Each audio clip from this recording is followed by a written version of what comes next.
नमस्कार। आज मैं ज्येष्ठ मास की बहुत ही सुंदर सी कथा लेकर के आई हूँ, क्योंकि जेठ का महीना चल रहा है और जेठ माह में जल के दान से बड़ा कोई दान नहीं होता है।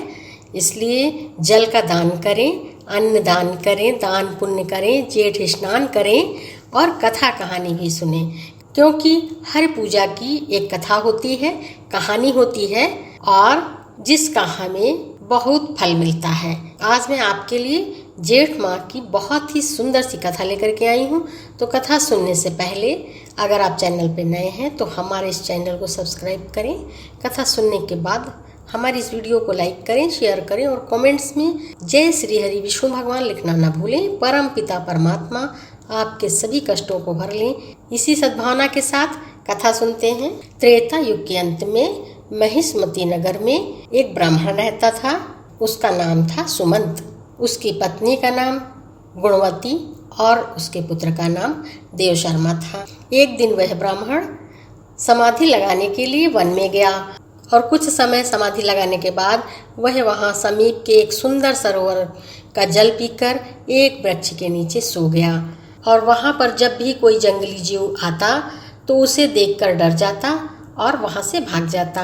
कुछ नन्हे जीव तो प्यास के मारे ही मर गए, क्योंकि वो तो उस ब्राह्मण को देखकर डर रहे थे और जेठ के महीने की भीषण गर्मी में वो प्यासे ही मर गए। और जब शाम हुई, सूर्यास्त का समय हुआ, तो ब्राह्मण वहां से अपने घर वापस आ गया। मगर अनजाने में ही ब्राह्मण से जीव हत्या जैसा जघन्य पाप हो गया और कुछ दिनों के बाद उस ब्राह्मण की मृत्यु हो गई और ब्राह्मण की पत्नी भी ब्राह्मण के साथ ही सती हो गई।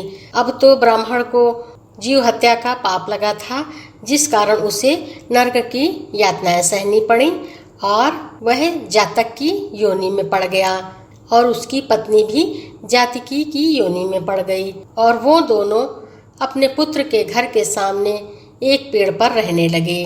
और जो ब्राह्मण था अपने पूर्व जन्म को याद करके जोर जोर से रोता था, जिससे उनका जो पुत्र था ब्राह्मण का, वो बहुत परेशान हो जाता था और वह उन जातक और जातकी को भगाने लगा।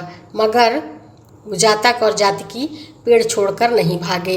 एक दिन उस लड़के ने परेशान होकर के उस पेड़ में आग लगा दी, जिससे जातक और जातकी दोनों के पंख जल गए और दोनों जमीन पर गिर गए और अपने पूर्व जन्म की बातें करने लगे। यह बातें जब उस लड़के ने सुनी तो वह दंग रह गया कि अरे, ये तो मेरे माता पिता हैं। फिर उस लड़के ने योग्य ब्राह्मणों से उनकी मुक्ति का उपाय पूछा।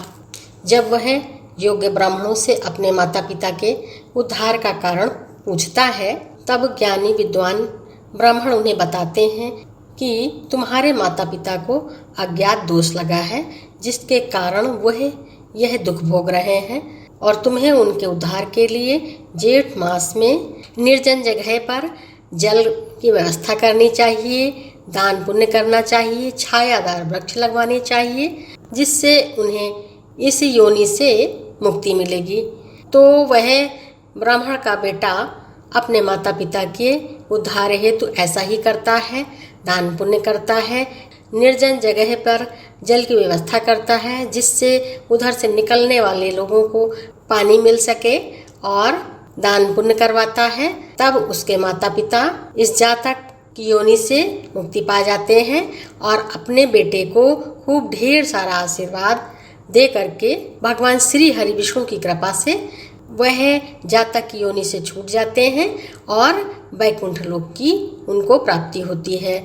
इसलिए हमें जेठ मास में जल का दान करना चाहिए।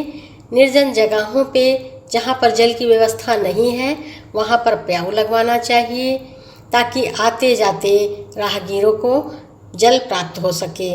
और दान पुण्य करना चाहिए, अन्नदान करना चाहिए, छायादार वृक्ष लगवाने चाहिए, यथाशक्ति के अनुसार दान करना चाहिए, क्योंकि जेठ मास में किए गए दान का करोड़ों गुना फल मिलता है।